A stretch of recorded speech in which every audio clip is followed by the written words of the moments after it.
I'm John Terzak, and today I'm going to answer the question of how to make chocolate pecan tart, or chocolate pecan pie, or chocolate pecan tartlets, as in small versions, okay? So we're going to start by making the mixture, and we're going to do it real quick. I've got all the ingredients out here ready to go, and I have 11 egg yolks in this bowl. I'm going to put 2 ounces of granulated sugar into it. I'm going to cream it somewhat. I'm not going to get crazy about it because I don't need to. Then I'm going to put 1 cup of dark corn syrup.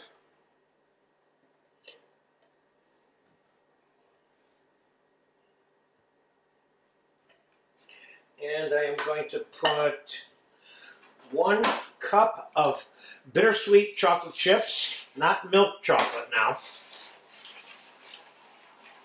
Mix that together. I'm going to put 2 cups of half pecans in here. You can use pecan nuggets or pieces and halves and pieces if you want, but I kind of like using the whole ones when I can.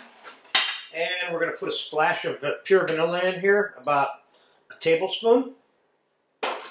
And we're going to put 2 ounces of whole unsalted melted butter in here. And that is the entire mixture for the pecan pie right there. Now we're going to set that aside for a second, and we are going to roll out the dough that's going to go into this tart pan first. A dough that you have a video lesson for the fine lining pastry, or the pâte à foncer fine, which is what this is. And it's cold. I made this last night. So since the tart is that shaped, I want this part of the shape to roll this out. So let's take this part off.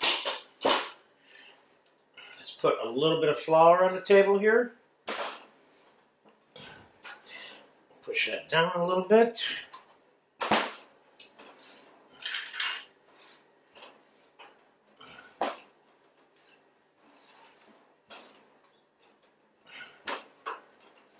It's cold, of course it can get a little crumbly, so it kind of warms it up a little bit. There's a lot of butter in here, as you know, if you've seen this recipe.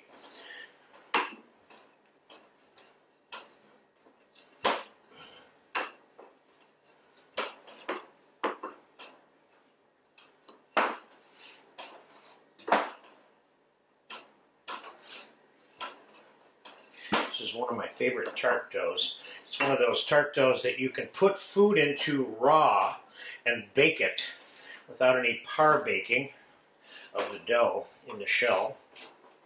And just put a pinch more flour on here to lubricate the table.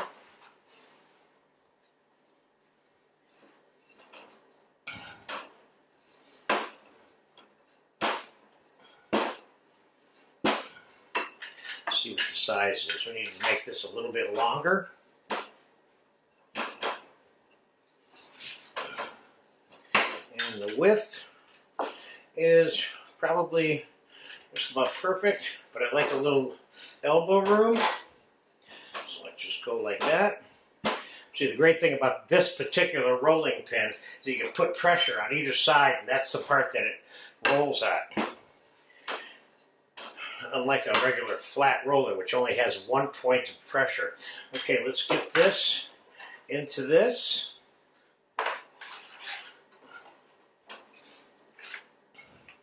And let's carefully anchor this dough in 2 different steps or stages of anchoring to make sure it's in right. First, we're going to get it into the bottom, not caring what the top looks like yet.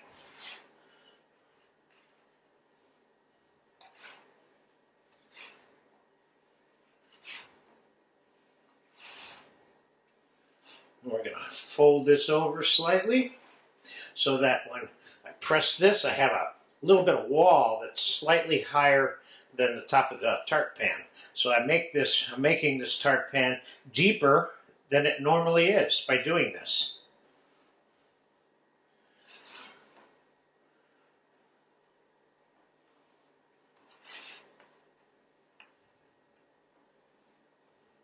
This is one way to anchor dough in a lot of these types of tart pans, these false bottom fluted sided ones especially.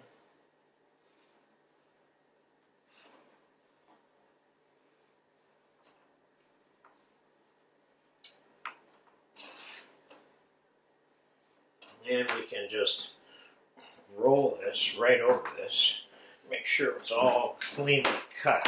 We can take this.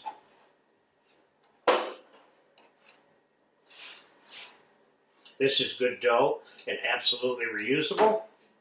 Now let's make the sides slightly higher, like I said.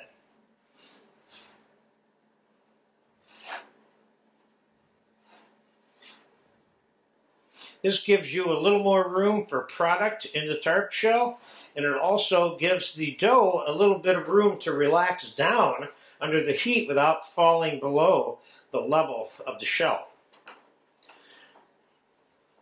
Now normally, if you're not doing this as quickly as I am, you want to refrigerate this shell before you put the filling into it, but I haven't done doing it fast enough. It was cold enough when I started, where I don't need to refrigerate it. So, let's put this in the oven.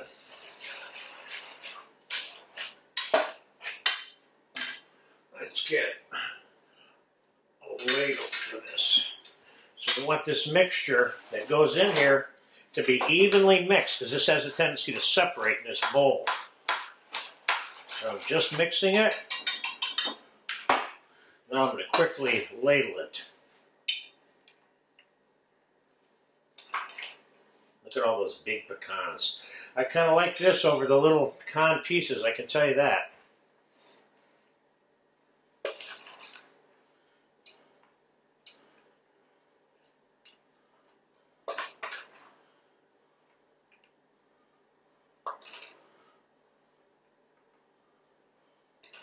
I don't think I'm going to have enough of this left to do any of those tartlets with.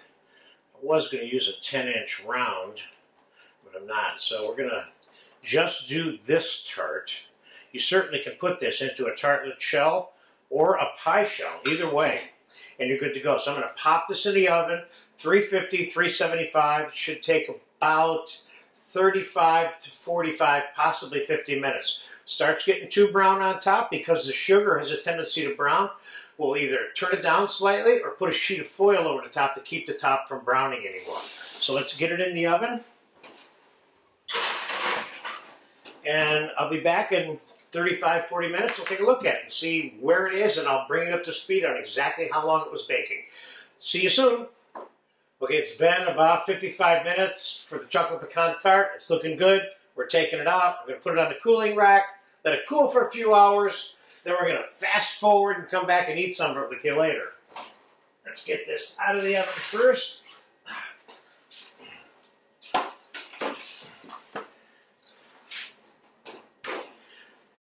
Look at all those nice pecans in there. See, this is nice and firm now.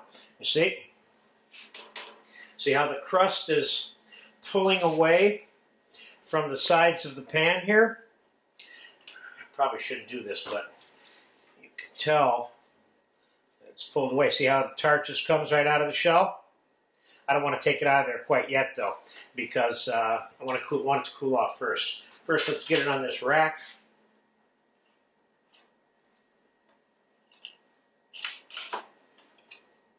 And we'll let this cool for a few hours. So I'll be back, little fast forwarding here, and I'll see you soon. We'll be eating this.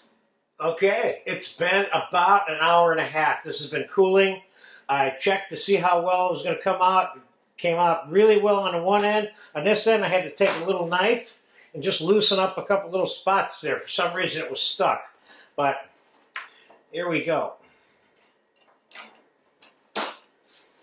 Now, of course, the serving and eating part of this is pretty easy. Let's cut it right down the middle to those big, giant pecans. Look at that. Look how nice that came out. Look at that. Look at that cameo. Lots of good chocolate there, too.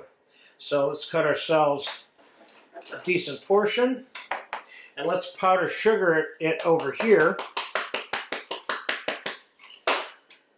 Slide it over there. Now, I haven't done this for about 25 years, but I whipped some fresh cream with an immersion blender. And I would certainly recommend serving this one with no sugar. There's enough sugar in here between the dark syrup and the chocolate.